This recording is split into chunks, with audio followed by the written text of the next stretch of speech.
Makulay, maingay at puno ng saya ang pagsalubong sa Chinese New Year sa Binondo, Maynila ngayong taon. Sa Plaza Lorenzo, panay ang picture-taking sa Money Tree at Prosperity Wall na ito. Marami ring nagsisindi ng insenso para sa magandang pasok ng Year of the Dragon. Ang ilang mga bata may kanya-kanyang panggimik tulad ng pagsasayaw suot ang kanilang naka-DIY dragons with matching drums pa. Kaliwat kanan din ang atraksyon tulad ng mga superhero character na ito. Punong-puno ng tao ang kahabaan ng ongpin. Samot-saring paninda ang makikita mula sa pagkain, inumin at mga pampaswerte.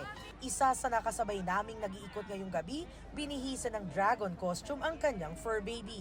Pantanggal ng malas! Kaya inabangan namin ng fireworks.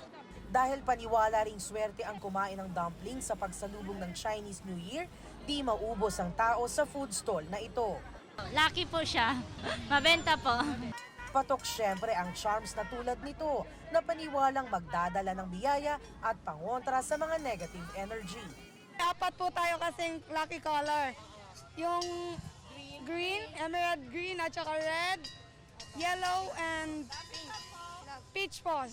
Pero negosyo naman po sa kulay green ang menu. Anti-bad luck po sa kulay itim. Pangontra masasama po. Ito po. Lucky color natin 2024. Kung ayaw namang makipagsiksikan sa Binondo ngayong Chinese New Year, no problem.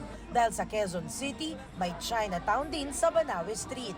Tikman ang mga sikat na Chinese cuisine tulad ng dim sum, pansit canton, tofu, salt and pepper squid, pork asado, sweet and sour pork rice, chicken feet at tausi spare ribs. Mamili ng mga tikoy at mooncake at mag-food trip ulit sa Chinatown Food, Arts and Crafts Fair. Pwede ring mag-selfie sa 21-year-old Filipino-Chinese Friendship Arc. Kung type nyo naman ang immersion sa Chinese culture, pwedeng bumisita sa Shenglian Temple at Chuchi Buddhist Humanitarian Organization. Para sa GMA Integrated News, Jamie Santos ang inyong saksi.